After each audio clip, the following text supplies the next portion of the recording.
কেনই আল্লাহর গোলামি করবেন না? দেখেন আমরা কিন্তু এক সময় কেউ ছিলাম, হাত ছিল না, পা ছিল না, অঙ্গ প্রত্যঙ্গ কিছুই ছিল না। যতই গুনাহ করেন আপনি যদি 40 বছর 50 বছর যদি গুনাহ করতে করতে করতে জীবনটাকে বরবাদ করে দেন, 50 বছর পরে যদি অনুশোচনা আছে যে আল্লাহ অনেক গুনাহ করেছি, চোখের পানি ছেড়ে দেন, 50 বছর পরে আল্লাহ তার গুনাহ মাফ করে দেন। শুধু তাই না, বান্দা যখন তওবা করে আল্লাহ বলেন যে বান্দা মানাহতু ইলাইকা রিদওয়ানি ওয়াল্লাইতু ইলাইকা গফরানি কুনতু লাকা লা তাহজান গফারতু লাকা যুনুবা ওয়াল আওসান। ও বান্দা তুমি গুনাহ থেকে তওবা করেছো, যাও যাও আমি তোমার গুনাহগুলো মাফ করে দিলাম, তোমাকে রহমতের চাদর দিয়ে আমি ঢেকে দিলাম। সুবহানাল্লাহ। অনেক দামি ভাই, আপনি কেনই বা আল্লাহর গোলামি করবেন না? আপনার বন্ধু, আপনার বাবা, আপনার মা, কত মানুষ চোখের সামনে অনেক এমন আছে, বাবা হসপিটাল, নিজের হাতে বাবার মাথাটা সন্তানের হাতে, এই হাত থেকে রোটা কে নিল, কোথায় নিল, কখন নিল কেউ বলতে পারে। মা আমার হাতে ছিল, মাথাটা চলে গেছে। এই জন্য ভাইরা আমার এইমাত্র চলে যেতে পারে। রব্বে কারিম আপনাকে আমাকে কি দিলেন? কেনই বা গোলামি করবো না? আল্লাহ বলেন বান্দা তুমি কিছুই ছিলে না। আল্লাহ তাআলা ইনসানি হিনুম মিনাদ দাহরি লাম ইয়াকুন শাইআন মানকুরা। ও মানুষ, তোমার কি এমন একটা সময় অতিবাহিত হয়নি যেই সময় তোমার নাম ছিল না, তোমার বংশ ছিল না, তোমার পরিবার ছিল না, তোমার সমাজ ছিল না, তোমার ফ্যামিলি ছিল না? আমি আল্লাহ তাআলা ইহসান করে তোমাকে সৃষ্টি করেছি। কিভাবে সৃষ্টি করলেন? সূরা হজ্জের 5 নম্বর আয়াতে আল্লাহ তাআলা বলেন তোমাকে সৃষ্টি করলাম ফাইন্না খালাকনাকুম মিন তুরাবিন সুম্মা মিন নুতফাতিন, বিদ্যুতের দুর্গন্ধময় পানি থেকে, পানিটাকে আলাকা জমাটো রক্ত থেকে মুদগা গোশতের টুকরা, গোশতের টুকরার মধ্যে ফাকাসাউনাল ইযাম লাহমা, গোশতের টুকরার মধ্যে কচি কচি হাড় দিয়ে চামড়া দিয়ে আচ্ছাদিত করে আমি রব্বে কারীম তোমার মায়ের পেটে 10 মাস 10 দিন তোমাকে লালন পালন করে সুম্মা নুখরিজুকুম তিফলা, অথবা আমি রব্বে কারীম দয়া করে মায়া করে তোমাকে মায়ের পেট থেকে আমি শিশুর আকারে বের করে নিয়ে আসি। কে তুমি চিন্তা করো, আজকে তুমি টাকার বড়াই করো, ক্ষমতার বড়াই, পয়সার বড়াই, কে তোমাকে টাকা দিল, কে তোমাকে শক্তি দিল, কে তোমাকে পাওয়ার দিল, কে তোমাকে সভাপতি বানালো, কে তোমাকে সেক্রেটারি বানালো, কে তোমাকে এত মানুষের ধীরে ধীরে মহাব্বত ঢুকিয়ে দিল? সব মানুষ তোমার কাছে আসে। ও ভাই, দুনিয়াতে আসার পরে দেখেন আপনার আমার হাত ছিল, ধরার ক্ষমতা ছিল না। খেলা এলাকা ছিল টাকাটা। ওই মানুষ তুমি যখন দুনিয়াতে আসো তোমার মুখে দাঁত ছিল না কিছু খাবারের মতো। খেলা এলাকা ইয়াদুল তাবতি, আরে তোমার হাত ছিল, ধরার ক্ষমতা ছিল না। খেলা এলাকা নিজের কামছি, তোমার পা ছিল পরিপূর্ণ হাঁটতে পারতে না। খেলা এলাকা কালবুন তাতাফাক্কার, তোমার অন্তর ছিল পরিপূর্ণ চিন্তা করতে পারতে না। খেলা এলাকা উযুনুন তাসমা, তোমার কান ছিল পরিপূর্ণ শুনতে পেতে না। খেলা এলাকা আইনুন তাহদু, চোখ ছিল পরিপূর্ণ দেখার ক্ষমতা ছিল না। কে তোমাকে এত সুন্দর চোখ দিল?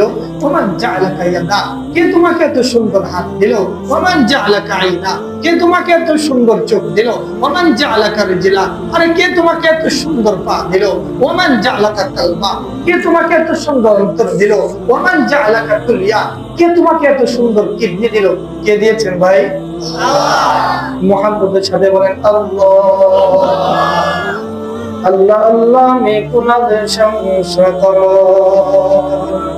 আল্লাহ আল্লাহ মে কুনাদ শামস কমর, আল্লাহ আল্লাহ মে কুনাদ শাজার হাজার, কদর কদর রাতদারি বার কামাল, আনতা রব্বি আনতা হাসবি দুল জালাল, তুমি কাদের জালিলুল্লাহ জাদার, বারহালে তুমি মেরা নিগাহবান। আমাদের সুস্থতার মালিক কে? আল্লাহ। আমাদের সুস্থতার মালিক কে? আল্লাহ। আমাদের রিজিক দেওয়ার মালিক কে? আল্লাহ। রিজিকটা বাঁচিয়ে নেওয়ার মালিক কে?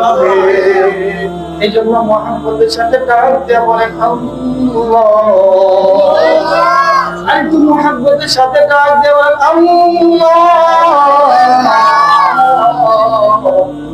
আমার আল্লাহ সব করে, ঠিক কিনা? আল্লাহ সব করে। কি সুন্দর কিডনি বিজ্ঞানের ভাষায় শিক্ষিত সমাজ আপনারা বলবেন প্রত্যেক 40 মিনিটে আল্লাহ কুদরতি ভাবে একবার কিডনিটাকে ডায়ালিসিস করে। দৈনিক 36 বার কিডনিটাকে কুদরতি ভাবে টাকা ছাড়া ফিরি ফিরি ডায়ালিসিস করে দেয়। কিডনি যখন ড্যামেজ হয়ে যায় হসপিটালে দৌড়াতে হয় কিডনিটাকে পরিষ্কার করে। এই কিডনিটা আল্লাহ কুদরতি ভাবে দৈনিক 36 বার ডায়ালিসিস করে দেয়। এই যে শ্বাস প্রশ্বাস অক্সিজেন গ্রহণ করি প্রত্যেক দিন 550 লিটার অক্সিজেন গ্রহণ করি, মাসে 16,500 লিটার অক্সিজেন। এই শ্বাসটার দাম অক্সিজেন যখন হসপিটালে দিবেন বুঝবেন যে 550 লিটার অক্সিজেন কত টাকা লাগে। আল্লাহ বলেন রে বান্দা, ও বান্দা কত গুনাহ, আর কত মোবাইলের গুনাহ, আর কত চোখের গুনাহ, আমি আল্লাহ ইচ্ছা করলে যদি শ্বাসটা বন্ধ করে দেই তুমি শেষ। একটা মানুষ 1,60,000 বার 1,60,000 বার দৈনিক শ্বাসটা ছাড়ে আর গ্রহণ।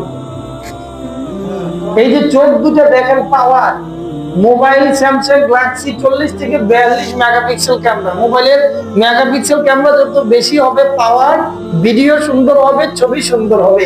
আল্লাহ বলেন রে বান্দা তোমার চোখে 40-42 না 100-200 না 576 মেগাপিক্সেল ক্যামেরা আমি ফিট করে দিচ্ছি। এই জন্য দূর দূরান্ত থেকে সবকিছু দেখো, কে তোমাকে এত সুন্দর চোখ দেবে? আমরা সে আল্লাহকে ভুলে গেছি। নামাজের সময় আমি দোকানে আড্ডা মারি, নামাজের সময় আমি ঘুমাই। আল্লাহ বলেন বান্দা কে তোকে এত সুন্দর চোখ দেবে, কে তোকে কিডনিটাকে সুস্থ রাখবে? আপনার আমার জিহ্বায় 184টা টেস্ট বার পরীক্ষা করার 184টা মেশিন আল্লাহ জিহ্বার মধ্যে ফিট করে দিচ্ছে। এই জন্য মরিচ যখন রাখেন জিহ্বায় কয় ঝাল, কুমিল্লা রসমালাই যখন রাখেন তখন জিহ্বায় কয় খুব মজাদার, টেস্টফুল, মিষ্টি। আবার খাবার যদি কথা হয় জিহ্বা বলে যে ফেলে দাও, খাবার যদি সুস্বাদু টেস্টফুল হয় বলে খাও খুব সুস্বাদু। এই জিহ্বার মধ্যে মেশিন কে ফিট করবেন? তখন আমরা এইভাবে চিন্তা করি নাই। আল্লাহকে চিনেন, শুধু তাই নয় আপনার আমার গরিব দিকে তাকাইলে তো হবে না। আল্লাহ বলেন রে বান্দা তুমি দুনিয়াতে চলার জন্য জমিনটা লাগবে, দেখো জমিনটাকে আমি সমান করে দিয়েছি। উনজুর ইলাল আরদি ইত্তিসাইহা, আরে জমিন দেখো তার প্রশস্ততা দেখো। উনজুর ইলাল জিবালি ইস্তিকরারিহা, পাহাড় দেখো তার দৃঢ়তা দেখো। উনজুর ইলা শামসি ওয়া শুআইহা, সূর্য দেখো তার কিরণমালা দেখো, আর তারকারাজিগুলো দেখো। এই আকাশটা আমি তোমার জন্য বানিয়েছি, জমিনটা আমি তোমার জন্য বানিয়েছি। আকাশটাকে যদি জিজ্ঞাসা করা হয় ও আকাশ লিমাযা খুলিকাতা, তোমাকে কেন সৃষ্টি করা হয়েছে? আকাশ বলবে খুলিকাতুল নাস, আমাকে মানুষের জন্য সৃষ্টি করা হয়েছে। ও জমিনটাকে যদি জিজ্ঞাসা করা হয় ও জমিন লিমাযা খুলিকাতা, জমিনটাকে যদি জিজ্ঞাসা করা হয় জমিন লিমাযা খুলিকাতা, তোমাকে কেন সৃষ্টি করা হয়েছে? জমিন বলবে খুলিকাতুল নাস, আমাকে মানুষের জন্য সৃষ্টি করা হয়েছে। ওই গাছকে যদি জিজ্ঞাসা করা হয় লিমাযা খুলিকাতা, তোমাকে কেন সৃষ্টি করা হয়েছে? গাছ বলবে খুলিকাতুল নাস, আমাকে মানুষের জন্য সৃষ্টি করা হয়েছে। ওই বকরিটাকে যদি জিজ্ঞাসা করা হয় লিমাযা খুলিকাতা, তোমাকে কেন সৃষ্টি করা হয়েছে? বকরিটা বলবে খুলিকাতুল নাস। ওই মাছটাকে যদি জিজ্ঞাসা করা হয় মাছ লিমাযা খুলিকাতা, তোমাকে কেন সৃষ্টি করা হয়েছে? মাছ চিৎকার দিয়ে বলবে খুলিকাতুল নাস। গাছের আম, কাঁঠাল, পেঁপে প্রত্যেকটা জিনিসকে যদি জিজ্ঞাসা করা হয় লিমাযা খুলিকাতা, আরে তোমাকে কেন সৃষ্টি করা হয়েছে? প্রত্যেকটা জিনিস চিৎকার দিয়ে বলবে আমাকে মানুষের জন্য সৃষ্টি করা হয়েছে। আর মানুষকে সৃষ্টি করা হয়েছে কার জন্য? কার গোলামি করার জন্য? আল্লাহ বলে সব দিলাম তোকে, তুই একমাত্র আমার। বিনিময় কি? তুই মারা যাবি, বিনিময় আমি তোকে জান্নাত দেব। আকাশ তাফসীরের 29 নম্বর পরে সূরা মুলুক খুলবেন। আকাশ যে আপনাকে দিল, গাছ, এই যে আপনার কার্বন ডাই অক্সাইড বিজ্ঞানের ভাষায়, এই যে শ্বাসটা ছাড়লে দূষিত, এই দূষিতটা পরিবেশকে নষ্ট করে। এই জন্য আল্লাহ গাছ তৈরি করেছেন আপনার আমার দূষিত বায়ুটাকে টেনে এটা খেয়ে নেয়। সুবহানাল্লাহ, খেয়ে নেয় এটা, তার পরিবেশ নষ্ট হয়ে যেত। এই যে আকাশ কত বড়, আল্লাযী খালাকা সাবআ সামাওয়াতি তিবাকা। 29 নম্বর পারা সূরা মুলকে 3, 4, 5 নম্বর আয়াতে তাফসীর দেখবেন আকাশগুলো কত বড়। আল্লামা তফসির সাহেব লেখেন প্রথম আকাশটা, এগুলো সব আমাদের জন্য, বাতাস আমাদের জন্য, আগুন আমাদের জন্য, ফল আমাদের জন্য। আমি ইবাদত করব একমাত্র কার জন্য? আকাশটা কত বড়? প্রথম আকাশটা দ্বিতীয় আকাশের তুলনায় 500 বছরের রাস্তার দূরত্ব। তাফসীরের মধ্যে লেখেন আস-সামাউল উলা আমামা আস-সানি বি-500 আমিন, আস-সামাউ আস-সানি আমামা আস-সালিস বি-500 আমিন, আস-সামাউ আস-সালিস আমামা আর-রাবি বি-500 আমিন, আস-সামাউ আর-রাবি আমামা আল-খামিস বি-500 আমিন, আস-সামাউ আল-খামিস আমামা আস-সাদিস বি-500 আমিন, আস-সামাউ আস-সাদিস আমামা আস-সাবি' বি-500 আমিন। আল্লাহ বলেন, আল্লামা তফসির সাহেব লেখেন প্রথম আকাশটা দ্বিতীয় আকাশের তুলনায় 500 বছরের রাস্তার দূরত্ব, দ্বিতীয় আকাশটা তৃতীয় আকাশের তুলনায় 500 বছরের রাস্তার দূরত্ব, তৃতীয়টা চতুর্থ আকাশের তুলনায় 500 বছরের রাস্তার দূরত্ব, চতুর্থটা পঞ্চম আকাশের তুলনায় 500 বছর রাস্তার দূরত্ব, পঞ্চমটা ষষ্ঠ আকাশের তুলনায় 500 বছরের রাস্তার দূরত্ব, ষষ্ঠটা সপ্তম আকাশের তুলনায় 500 বছরের রাস্তার দূরত্ব। আকাশ কত বড়! শুধু আমরা দেখি আকাশ, তাফসীর খুলেন 8 নম্বর খন্ড তাফসীর ইবনে কাসির, আকাশের উপরে একটা সমুদ্র আছে। ফাওকা সাবআ সামাওয়াতিন বাহরুন, একটা সমুদ্র, উমকুহু কামা বাইনা সামাই ওয়াল আরদ, সমুদ্রের গভীরতা কতটুকু? আসমান এবং জমিনের দূরত্ব যতটুকু, ওই সমুদ্রের গভীরতা এতটুকু। ফিহি সামানিয়াতু আওয়াল, এই সমুদ্রের মধ্যে 8 জন ফেরেশতা আছে। এই 8 জন ফেরেশতা কত বড়? বাইনা কাতরাইহি 50 আমান, একজন ফেরেশতা থেকে আরেকজন ফেরেশতার দূরত্ব হচ্ছে 50 বছর রাস্তার দূরত্ব। ওয়াবুদু মা বাইনা শাহমাতি উযুনাইহিল আতিকাই 700 আমিন, কানের লতি থেকে এই যে কান পর্যন্ত যেতে তাদের দূরত্ব হবে 700 বছরের রাস্তার দূরত্ব। মুখ বাইনা আহাদি মিলা মুআখারি আইনাইহি, এক চোখের কোণা থেকে আরেক চোখের কোণায় যেতে লাগবে 100 বছরের রাস্তার দূরত্ব। এত বড় ফেরেশতা হওয়া বটে এই সমুদ্রে দাঁড়ানো, মা ওয়াসালাল মাউ ইলা রুকবাতিহি, পানি তাদের হাঁটু পর্যন্ত পৌঁছে। এই 8 জন ফেরেশতার কাঁধে রব্বে কারীমের আরশে আছে। সুবহানাল্লাহ। যদি আকাশ এত বড় হয়, সমুদ্র এত বড় হয়, ফেরেশতা এত বড় হয়, আমার আল্লাহ কত বড়! এজন্য ভাই এই আল্লাহকে চিনা, এজন্য মুয়াজ্জিন সাহেব আযান দেন আল্লাহু আকবার মিন কুল্লি শাইইন। আরে আল্লাহ বড়, তোমার কাজের চেয়ে বড়, তোমার কৃষি কাজের চেয়ে বড়, তোমার ব্যবসার চেয়ে বড়, যুবক তোমার লেখাপড়ার চাইতে বড়। যখন আজান হয় কাজ ছেড়ে চলে আসো, লেখাপড়া ছেড়ে চলে আসো, ব্যবসা বাণিজ্য দোকান বন্ধ করে চলে আসো। আল্লাহ সবার বড়, আকাশ এত বড়, পাহাড় এত বড়, জমিন যদি এত বড় হয়, আমার আল্লাহ কত বড়! আল্লাহ সব চাইতে বড়। আল্লাহু আকবার মিন কুল্লি শাইইন। এইজন্য নামাজে আসো, রব্বে কারীমকে চিনা। রব্বে কারীমকে যদি চিনি, রব্বে কারীমকে চিনে যদি আমি কবরে যেতে পারি, তাহলে আমি সবচেয়ে সুখের হব। আর যদি রব্বে কারীমকে আমি অসন্তুষ্টি করে যাই, আমার দুঃখ আর দুঃখ শুরু হয়ে যাবে। ও ভাই, আপনি শ্রীকর হতে পারেন, আপনি সাধারণ মানুষ হতে পারেন, গরিব হতে পারেন, আল্লাহর কাছে টাকাওয়ালার দাম নাই, পয়সাওয়ালার দাম নাই, ক্ষমতাওয়ালার দাম নাই, চেয়ারওয়ালার দাম নাই। আল্লাহর কাছে দাম ঈমান আমল যার মজবুত হবে, সে আল্লাহর কাছে সবচেয়ে বড় দামি। ও ভাই, বেলাল একটা কালো চেহারা ছিল, তার চেহারার রং ছিল না, তার চেহারার ঢং ছিল না, কিন্তু রব্বে কারীমকে এত মানত। বেলালকে উত্তপ্ত মরুভূমির মাঝখানে বেলালকে পাথর দিয়ে চাপা দিয়ে রাখা হতো, বেলালকে ঘোড়ার পিছনে বেঁধে তাকে টেনে হেঁচে তাকে রক্ত খনন করা হতো। বেলালকে বলা হতো, বেলাল তুমি শুধু রব্বে কারীম আল্লাহকে অস্বীকার করো।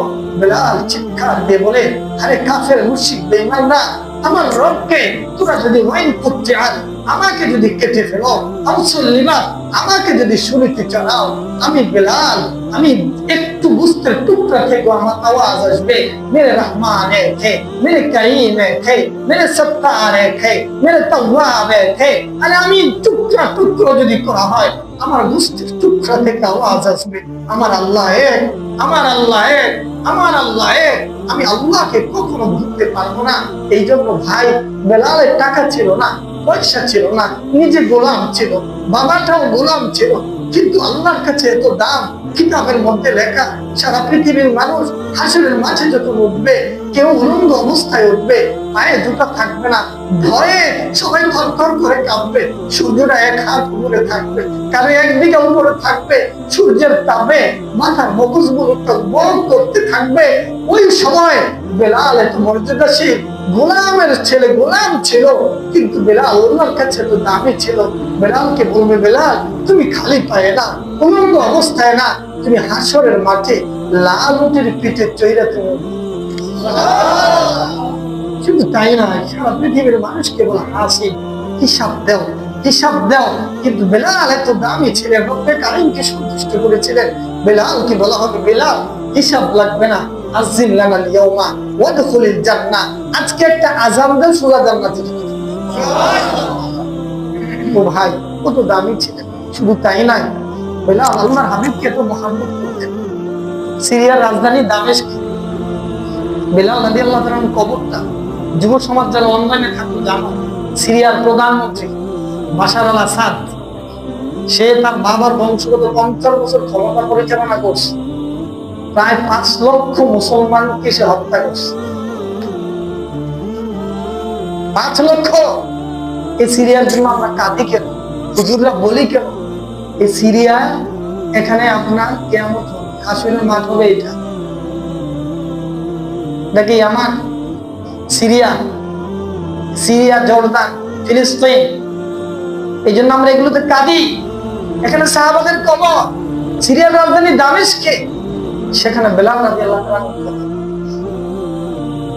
অনেক সাহাবাদের কবর। ঈসা আলাইহিস সালাম কিয়ামতের আগে সেখানে আসবেন দামেস্কে। সে বেলাল মদিনাতে যখন আল্লাহর হাবিব এত মহব্বত করতেন, দেখেন তাদের কাছে দাম ছিল কি পরকালের জীবন। দুনিয়ার জীবন আমাকে কাটো, দুনিয়ার জীবন আমাকে মারো, কিন্তু আমি রবকে ভুলতে পারবো না, আমার রাসূলকে আমি ভুলতে পারবো না, আল্লাহকে আমি ভুলতে পারবো না। ও ভাই, আমরা টাকার বিনিময়ে কাজের জন্য নামাজকে ছেড়ে দেই, গুনাহে আমরা আবদ্ধ হয়ে যাই।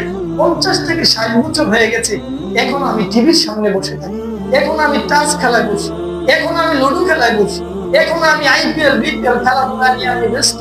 কিন্তু জানি না এই টিভির সামনে বসা অবস্থায় যদি মালাকুল চলে আসে। বেলাল এত দামি ছিলেন। সিরিয়ার রাজধানী দামেস্কে, মদিনাতে যখন আল্লাহর হাবিব যখন ইন্তিকাল করলেন, বেলাল সে বললেন, ওই মদিনাতে আমি আর আযান দিব না, যে মদিনাতে আমার রাসূলের চেহারা দেখা যায় না, সে মদিনাতে আমি আর আযান দিব না। এই মদিনাতে আমি আর থাকবো না, যে মদিনায় আমার হাবিবের চেহারা, যে চেহারা দেখে আমার দুঃখ, কষ্ট, নির্যাতন সবকিছু ভুলে যেতাম, সে মদিনাতে আমি আর থাকবো না। বেলাল রাগ করে সে সিরিয়ার রাজধানী দামেস্কে চলে যান, সেখানে মারা যান, সেখানে তাকে কবর দেওয়া হয় সেখানেই। কিন্তু বেলাল যখন জীবিত ছিলেন, আল্লাহর হাবিব সিরিয়ার রাজধানী দামেস্কে গেলেন, স্বপ্নে যোগে আল্লাহর হাবিব বেলালকে বলেন, মা বালুকা ইয়া বেলাল, ও বেলাল তোমার কি হলো বেলাল, তুমি আমাকে দেখতে আসো না মদিনাতে। সুবহানাল্লাহ। বেলাল ঘুম থেকে উঠা স্বপ্ন যোগে কাপড় চোপড় যা ছিল আল্লাহর হাবিবকে স্বপ্নে দেখেছে। আর থাকা যায় না সিরিয়ার রাজধানী দামেস্কে। দেখেন ভাই, তাদের কাছে আল্লাহ এবং রাসূল অনেক বড় ছিল। বেলাল দৌড়ে চলে গেলেন মদিনাতে। হাসান হুসাইন ছিল, আল্লাহর হাবিবের কলিজার টুকরা হাসান হুসাইন যখন জানতে পারলেন বেলাল আসবে, হাসান হুসাইন বেলালকে দেখে বলে, বেলাল দীর্ঘদিন তোমার কণ্ঠে, সুমধুর কণ্ঠে আযান শুনতে পাই না, বেলাল আজকে তুমি একটা আযান দিবা। বেলাল হাউমাউ করে কান্নাকাটি শুরু করলো, হাসান আর জন্য আযান দিব, যে হাবিবের চেহারা দেখে আযান দিতাম, যে হাবিবের চেহারা দেখে আমি সান্ত্বনা পেতাম, সে হাবিব তো আর নাই। তখন হাসান হুসাইনের বিরাপিরিতে বেলাল আযান দিলেন। আযান দেওয়া মাত্র বেলালের আযানের কণ্ঠ এত সুন্দর ছিল, মদিনার নারী পুরুষরা সবাই পাগল হইয়া ঘর থেকে বের হইয়া তারা কান্নাকাটি হাউমাউ করে শুরু করলেন। বেলাল যখন আযান দিয়া আল্লাহর হাবিবের চেহারা দেখলেন না, তিনি রওজার সামনে গড়াগড়ি শুরু করলেন। আল্লাহর হাবিব বললেন, বেলাল আল্লাহ তোমার প্রতি সন্তুষ্ট হয়ে গেছেন, তোমার মারা যাবে মাত্র, আযান দিয়ে তুমি সোজা জান্নাতে যাবে। সুবহানাল্লাহ। ভাই, ও ভাই, টাকা নাই, পয়সা নাই, বাড়ি নাই, গাড়ি নাই, সমস্যা, রব্বে কারিমকে সন্তুষ্ট করেন, আল্লাহর হুকুম রাসূলের তরিকা মতো জীবনটাকে সাজান, আল্লাহকে চিনেন, আল্লাহকে বেলাল চিনতো, মারতে মারতে টুকরা টুকরা করে ফেলা হয়েছে। এরপর রব্বে কারিমকে বলে নাই, আরে রবকে, আরে রবকে, রবকে আমরা চিনি না। রব তিনি হচ্ছেন যিনি 99টা পদের মালিক, আর রহমান, আর রহিম, আল মালিক, আল কুদ্দুস, আসসালাম, আল মুমিন, আল মুহাইমিন, আল আজিজ, আল জব্বার, আল মুতাকাব্বির, আল খালিক, আল বার, আল গফফার, আল কাহ্হার, আল সত্তার, আল তাওয়াব, আল কাবিদ, আল বাসিত, আল খাফিদ, আল মানি', আল নাফি', আল দার, আল আউয়াল, আল আখির, আল যাহির, আল বাতিন, আল বাঈস, আল ওয়ালি, আল মুতাওয়ালি, আল গফফার, আল কাহ্হার, আল সামি', আল বাসির, আল লতীফ, আল হাকিম, আল রশিদ, العليم العظيم المحيي المميت المعز المذل المنتقم المقتدر المقدم المؤخر ذو الجلال والإكرام তিনি হচ্ছেন আমাদের আল্লাহ, তিনি আমাদের আল্লাহ রহমান। আল্লাহ পুরো 30 পারা কোরআনের মধ্যে 70 বারের অধিক রহমান আর রহিম শব্দটা উল্লেখ করেছে। আল্লাহ কই বান্দারে তুই গুনাহ করিস, আমার নাম না রহমান, আমার নাম না রহিম, তওবা কর, চোখের পানি ফেল, আবার আমি তোকে রহমতের চাদরকে দেখে। শুধু তাই নয় ভাই, আমি বলছি নিম্ন শ্রেণীর মানুষ যদি হন, রব্বে কারিমকে সন্তুষ্ট করেন, এই ঘটনাটা বলে জান্নাতে গেলে কি হবে এটুকু বলে আমি আলোচনা করতে কষ্ট হয় ভাই, শেষ করে দিব। এরপরে দেখেন আরেকটু কথা আমি বলি, বেলাল যেমন রব্বে কারিমকে চিনেছিল, ফেরাউনের মেয়ে হতো, পালক একটা মেয়ে ছিল, কাজের একটা বুয়া ছিল, কাজের বুয়া ঘরে ঘরে কাজ করে, কিন্তু তার ইমানের প্রভাবটা অনেক শক্ত। তার নাম ছিল মাস্তা। রব্বে কারিমকে চিনেন। মাস্তা ওই পালক মেয়ের চুলগুলো আঁচড়াতো, আঁচড়াতে আঁচড়াতে গিয়ে চিরুনিটা পড়ে যায়। চিরুনিটা যখন পড়ে যায় তখন সে বলল বিসমি রব্বিল আলামিন, আমার রব্বে কারিম আল্লাহর নামে চিরুনিটা উঠালাম। দেখেন রব্বে কারিমকে মানা। পালক মেয়ে বলে আইয়া রব্বিন সাম্মাইতে মাস্তা, তুমি আমার কোন রবের নাম নিলা? আলাইসা আবি রব্বুনাল আলা, আমার বাবা ফেরাউন কি বড় খোদা না? নাউজুবিল্লাহ, আমার বাবা ফেরাউন তো সবচেয়ে বড় খোদা, তুমি আমার কোন খোদার নাম? ইমাম দেখেন সে কাজের বুয়া হতে পারে, ইমাম রব্বে কারিম বলে না, আল্লাযী রব্বি, আমাদের একজন রব আছে যিনি আমার রব। রব্বা কি? তোমার রব। রব্বা আবাকি, তোমার বাবার রব। রব্বুল আলামিন, যিনি সমগ্র জগতের রব, তিনি আমার আল্লাহ। পালক মেয়ে দৌড়ে ফেরাউনের কাছে গেলেন, আবি আবি আলাস্তা বিরব্বিনাল আলা, ও বাবা আপনি কি আমার বড় খোদা না? আপনি কি বড় খোদা না? ফেরাউন বলে হ্যাঁ, কালা বালা, আমি তো বড় খোদা। বলে না, আন্না লানা রব্বা, আমাদের নাকি একজন রব আছে, আল্লাযী রব্বি, যিনি আমার রব।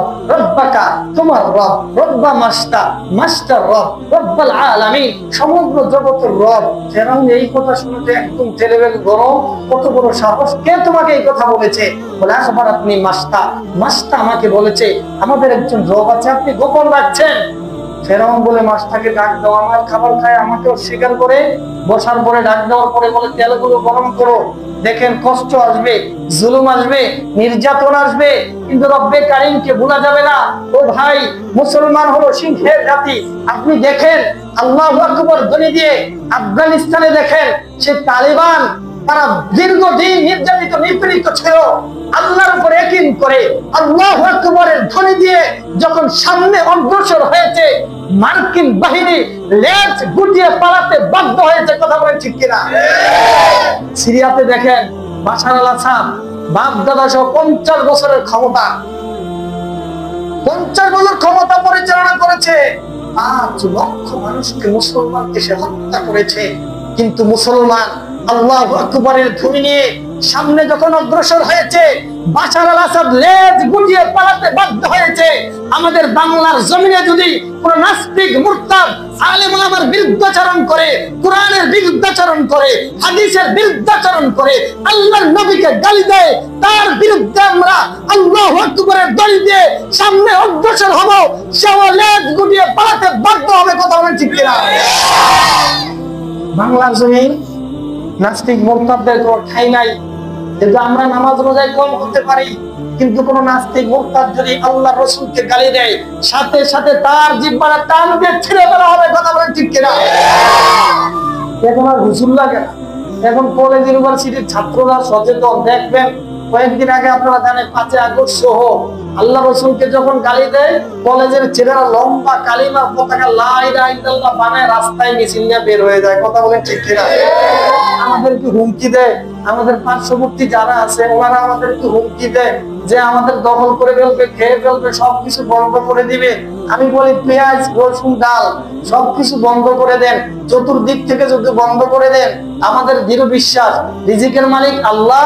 চতুর্দিকে সকল শত্রুরা যদি রিজিক বন্ধ করে দাও, আমার আল্লাহ যদি আমাদের দিকে তাকায়, বিশ্বের কোন দেশ আমাদেরকে নির্যাতন নিপীড়ন করতে পারবে না। কথা বলেন ঠিক কিনা? এখন তোমরাই জানো পার্শ্ববর্তী অবস্থানে আমাদেরকে, আমরা এখন পেঁয়াজ আনি না, আলু আনি না, এখন আলুর কেজি 3 টাকা। রাস্তায় সব আলু ফেলে দিয়ে এখন আন্দোলন খেপা। বাংলাদেশের কলকাতায় রোগী যায় না, এই জন্য রোগী নাই, ডাক্তাররা চলতে পারে না, হোটেলের ব্যবসায়ীরা বন্ধা অবস্থা, সেখানে কোনো রোগী নাই, অনেক কষ্ট হয়। এখন ওনারা চিন্তা করতেছে মেট্রো রেল চালু করে দিবে, বর্ডার থেকে আইসা বাংলাদেশে কোনো রোগী যদি যায় মেট্রো রেলের মাধ্যমে ভিআইপি অবস্থায় তাদেরকে চিকিৎসা করাইতে নিয়ে যাবে। সুবহানাল্লাহ। সম্মানের মালিক কে? তোমরা যত লাঞ্ছিত অপমানিত করতে চাও, আল্লাহ যদি আমাদেরকে সম্মান দেয়, যাকে আল্লাহ সম্মান দেয় তাকে কেউ লাঞ্ছিত করতে পারে? সম্মানের মালিক কে? সম্মানের মালিক কে?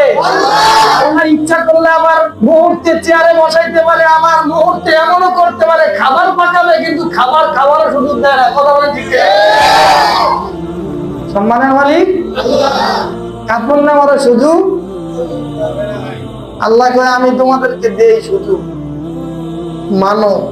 ক্ষমতা চিরস্থায়ী না, টাকা চিরস্থায়ী, তবে আমার যে গোলামি করবে এটা চিরস্থায়ী, চলবে না। দুনিয়াতে আল্লাহ সম্মান করবে যে নামাজি দাড়ি টুপিওয়ালা দেখবেন সমাজের সবাই। ওই আব্দুল কুদ্দুসের ছেলেরা অনেক ভালো, এটা 5 ওয়াক্ত নামাজ পড়ে ছেলেরা অনেক ভদ্র। কথা বলেন ঠিক কিনা? দুনিয়াতে সম্মান, আখিরাতে মারা যাবেন, ফেরেশতারা ইস্তেকবাল করে আপনাকে জান্নাতে নিয়ে যাবে। কিছু কিছু এখন বর্তমান আছে ওলামাদের বিষয়, ওই যে আপনার তাবলীগের কিছু একটা গ্রুপ আছে, ওরা বলে আমরা হলো সাদ সাহেবের গ্রুপ, আলেম ওলামা মানে না।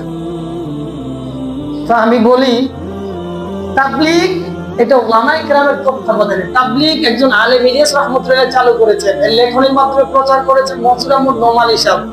এটাকে আপনার প্রচার প্রসারণার পৃষ্ঠপোষকতার দায়িত্ব ছিলেন আশরাফ আলী থানভী রাহিমাহুল্লাহ। কাজ চালু করছেন একজন আলেম, প্রচার করছেন একজন আলেম, লেখনের মাধ্যমে প্রচার করেছেন আলেম, সিলেবাস তৈরি করেছেন আলেম।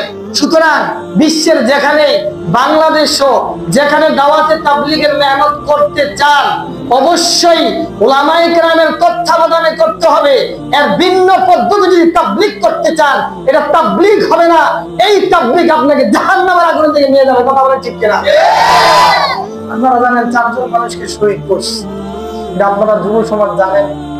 ইসলামী প্রোগ্রাম তো এটা মাঠে ময়দানে যারা বয়ান করলাম, ভাই একটু মনে হচ্ছে যে হঠাৎ আই বসে দুঃখে কষ্টে মনে হয়ে গেছে। এই জন্য ভাইরা আমার বলছিলাম প্রত্যেকটা কাজে ইমাম সাহেবকে সামনে রাখেন। ছোট্ট একটু কথা বলে আমি শেষ করে দিব। ইমাম সাহেবকে উহুদের ময়দানে 70 জন মুসলমান শহীদ হয়, তো 70টা কবর করা কষ্ট। আল্লাহর হাবিব বললেন এতগুলো কবর করা সুন্নাহ, যে অনেক মানুষ মারা গেলে আলাদা আলাদা কবর দাও। 70 জন, 70টা কবর কখন করবে? তখন 70 জন কবর আল্লাহর হাবিব বলেন 2-3টা গর্ত করো, সুন্দর করে সুন্নত তরিকায় একসাথে দাও। তবে এর মধ্যে যে হাফেজ তাকে আগে কবরে দাও, এরপরে দ্বিতীয় স্তর যে আলেম তাকে কবরে দাও। আল্লাহ নবী শিক্ষা দিলেন দুনিয়াতে ইমাম সাহেব সামনে থাকবে, মারা যাওয়ার পরে আল্লাহর হাবিব বলেন হাফেজ আলেম সে সামনে থাকবে। সুবহানাল্লাহ। ধর্মীয় কাজ যত কাজ আমরা কার সাথে পরামর্শ করবো বলেন? আপনারা ইমাম সাহেব মুফতি সাহেব যে কোনো বিষয়ে পরামর্শ করে ওনার সাথে কাজ করবেন, রাজি আছেন তো ইনশাআল্লাহ? আপনি কার সাথে করবেন বলেন? আলেম ওলামার সাথে। আর জিকির আজকার কার থেকে শিখে করবেন বলেন? আলেম ওলামার সাথে। ছেলে মেয়েদেরকে দ্বীন তরবিয়ত শিক্ষা দীক্ষা দিবেন কার পরামর্শে? আলেম ওলামার পরামর্শে। আল্লাহ তাআলা আমাদেরকে আমল করার তৌফিক দান করে, সকলে বলুন আমিন। মনে আছে যে মাস্টার গলরানা ভুলে গেছে? মনে আছে আপনাদের ফেরাউনের বাড়ি? এই যে বলছিলাম আল্লাহকে মানা মাস্টার, এখন ফেরাউন গরম তেল, আপনার নির্যাতন আসবে, আল্লাহকে ভোলা যাবে না, তেল গরম। মাস্টার দুইটা সন্তান ছিল ছোট্ট, একটা 5 থেকে 6 বছর, একটা দুধের বাচ্চা। তো যখন বাচ্চাটা 5 থেকে 6 বছরের বাচ্চাটা গরম উত্তপ্ত তেল, মাস্টারকে বললো, মাস্টার তুমি আমাকে মানো, না মানলে উত্তপ্ত তেলের মধ্যে তোমার সন্তানটাকে ছেড়ে দিবে। মাস্টার বলল, তুমি যদি আমার সব সন্তানকে মেরে ফেলো আমি আল্লাহকে বুঝতে পারবো। তেলগুলো গরম করলেন, ছোট্ট সন্তানটাকে টান দিয়ে নিলেন, টান দিয়ে নিয়ে উত্তপ্ত তেলের মধ্যে ছেড়ে দিলেন। বাচ্চার হাড্ডিগুলো আলাদা হয়ে গেল, চামড়াগুলো আলাদা হয়ে গেল, হাতটা রুটা যখন উপরে উঠছিল, ওই বাচ্চাটা সে বলছিল, উম্মি উম্মি লা তাখাফি ওয়া লা তাহজানি ইসবিরি ফাইন্নাকি আলাল হক। ও মা, ছোট্ট বাচ্চাটাকে যখন ছেড়ে রাখা হলো, চামড়াগুলো আলাদা হয়ে গেল, হাড্ডিগুলো আলাদা হয়ে গেল, তার রুটা যখন উপরে উঠছে, সে বলছে, উম্মি উম্মি লা তাখাফি ওয়া লা তাহজানি ইসবিরি। ও মা, একটু কষ্ট হবে, ধৈর্য ধারণ করো, ভয় পেও না, চিন্তা করো না, সানাজমাউ ফিল জান্নাহ, একসাথে আমরা জান্নাতে থাকবো। দুধের বাচ্চা দ্বিতীয় পালা, ফেরাউন বলে আমাকে মানো, বলে না, টাকা আসবে, অনেক অফার দিবে, ইমান বিক্রি করে নাও, কাদিয়ানি হয়ে যাও, সাদিয়ানি হয়ে যাও, হিজবুত তাহিদ হয়ে যাও, তোমার ঘর করে দিব, বাড়ি করে দিব, টাকা পয়সা দিব, ইমান ছাড়বে। সন্তান কুরবান, ছোট্ট দুধের বাচ্চা, কান দিয়ে তাকে ফেলে দেওয়া হলো। ছোট্ট বাচ্চাটাকে যখন তেলের মধ্যে ছেড়ে দেওয়া হলো, ছোট্ট বাচ্চার চামড়াগুলো আলাদা হয়ে গেল, হাড্ডিগুলো একই আলাদা হয়ে গেল, আর রুটা যখন উপরে উঠছিল, তখন সে চিৎকার দিয়ে বলছিল, ইসবিরি লা তাখাফি ওয়া লা তাহজানি। ও মা, ভয় করো না, চিন্তা করো না, সানাজমাউ ফিল জান্নাহ, আমরা একসাথে জান্নাতে থাকব। সর্বশেষ মাস্টারকে বলছে, মাস্টার তোমার পালা। মাস্টার অনেক চোখের পানি ছেড়ে দিছে। ফেরাউন বলে, যত কাঁদো লাভ হবে না। ফেরাউনকে বলে, আরে বোকা, আমার জীবন দিবে এই জন্য আমি কাঁদি না, আমার 2টা সন্তান হয়েছে, আল্লাহ যদি আমাকে 1000 সন্তান দিত, আল্লাহর জন্য আমি কুরবান করে দিতে পারতাম, হাসরের মাঠে আমি 1000 সন্তানের শহীদের মা হিসেবে পরিচয় দিতে পারতাম, তাহলে আমি অনেক বড় খুশি হতাম। মাছটাকে ফেলে দিল, মাছটাকে ফেলে দেওয়া মাত্রই তার চামড়াগুলো, হাড্ডিগুলো আলাদা হয়ে গেল। সেও যখন যাচ্ছে, তার রূপ থেকে আওয়াজ আসছে, সানাজমাউ ফিল জান্নাহ, আমার সন্তান নিয়ে আমরা সবাই একত্রিত একসাথে জান্নাতে যাব। এই হাড্ডিগুলো যে কবরে রাখা, আল্লাহর হাবিব যখন মেরাজে রওনা করলেন বাইতুল মুকাদ্দাস থেকে, আল্লাহর হাবিব বললেন, জিবরাইল ইন্নী আজিদু রিহাল জান্নাতি হাহুনা। ও জিবরাইল, এই কবরটা কার? আমি আল্লাহর হাবিব এই কবর থেকে জান্নাতের সুঘ্রাণ পাচ্ছি। এজন্য ভাইরা আমার, রবকে মানেন, টাকা পয়সা বাড়ি গাড়ি এগুলো আল্লাহর কাছে, আল্লাহর কাছে ঈমান আর আমলটাকে সুন্দর করে উলামায়ে কেরামের সাথে পরামর্শ করে জীবনটাকে সাজান। দুনিয়াতেও শান্তি, আখিরাতেও শান্তি, চলে তো যাবেনই। তো ভাই, আজকে দেখেন মারা যান, এখন মারা যান, সবাই একদিন 2 দিন আপনার জন্য কাঁদবে, সবাই আপনার সম্পদগুলো ভাগ করার জন্য। রাস্তার কাছে কোন সম্পদটা আছে, ভাই ভাই মারামারি লেগে যাবে, ভাই বোন মারামারি লেগে যাবে, আরেকটা চক্র থাকবে আপনার সন্তানকে মাহরুম করে নিজে সব খাওয়ার জন্য। ও ভাই, তবে একটা সন্তান যদি রেখে যান, দিনদার সন্তান, ওই সন্তানটা কবরে যাবে, সবাই রেখে চলে আসবে। দেখেন দুনিয়ার জন্য কি করলেন। জানাজা যদি 10টায় ঘোষণা করা হয়, 10টা 5 মিনিট যখন বেজে যায়, সবাই রাগ করে, এই তাড়াতাড়ি করো, আমার ব্যস্ততা আছে, তাড়াতাড়ি কবরে রেখে আসি। একমাত্র একটা সন্তান যদি হাফিজে কোরআন বানান, একটা আলেম বানান, ওই সন্তানটা কবরের পাশে যাবে, আপনার জন্য কাঁদবে, আপনার জন্য দোয়া করবে, এটা আপনার আখিরাতের ফসলের নাজাতের কারণ হবে। এই জন্য ভাইরা আমার, মৃত্যু এমন একটা জিনিস কাউকে ছাড়ে নাই। तुझे पहले बचपन ने परसों खिलाया, जवानी ने फिर तुझको मजनू बनाया, बुढ़ापा ने फिर आगे क्या क्या सताया, अजल तेरा कर दिगे बिल्कुल सफाया, यही तुझको तुम्हें रहम सबसे आला, हो जीनत निराली हो फैशन निराला। যুবক, আজকে তুমি যৌবনের তাড়নায় পাগল, হুন্ডার পিঠে চড়ে তুমি যাও। কত যুবক হুন্ডার পিঠে চড়ে যায়, আবার মসজিদের বারান্দার খাটের পিঠে চড়ে আবার লাশটা ফেরত আসে। এই জন্য যুবক, কত 31st নাইট উদযাপন, এই যে তোমার হ্যাপি নিউ ইয়ার, আমরা রাত 12টা 1 মিনিটে কত নাচ গান দেই, কত ডিজে পার্টি দেই। যুবক, দেখো না তোমার বাবা অসুস্থ, তোমার দাদা অসুস্থ, তুমি রাতে গানে মত্ত, কত মানুষ অসুস্থ অবস্থায় কাতরায়। এই জন্য 31st নাইটে এগুলো থেকে বিরত থাকো। আমার সময় কম, এই ছোট্ট ধারণাটা দিয়ে চলে যাই। 31st নাইটের ইসলামী মুসলমানদের সভ্যতা না, খ্রিস্টানদের সভ্যতা। গুগলে সার্চ দিবা যুবকরা, JANUS, জানুস, জানুস লিখলে দেখবা গুগলে একটা দেবতা আসবে। দেবতার 2টা মুখ, সামনে একটা মুখ, পিছনে একটা মুখ। অর্থাৎ 12টা বাজতে যখন 1 মিনিট বাকি, খ্রিস্টানরা ও জানুস দেবতার কাছে যেত। ও জানুস, শুনো, বিগত 1টি বছর চলে যাবে, 1টি বছর আমি সুখী ছিলাম তোমার কারণে। এরপরে আবার যখন 12টা 1 মিনিট যখন বাজে, সামনের দিকে যে চেহারাটা, তার কাছে গিয়ে বলে, দেবতা, আগামী 1টা বছর আমি সুখে থাকতে চাই, আরামে থাকতে চাই, স্বাচ্ছন্দ্যে জীবন যাপন করতে চাই তোমার কারণে। তুমি সুখের মালিক, তুমি দুঃখের মালিক। আওয়াজ করে বলেন, সুখের মালিক কে? দুঃখের মালিক কে? ছিনিয়ে নেওয়ার মালিক কে? আমি তাদেরকে বলতে চাই, যারা 31st নাইটে উদযাপন করো, এটা মুসলমানদের সভ্যতা না, এটা ইহুদি খ্রিস্টানদের সভ্যতা।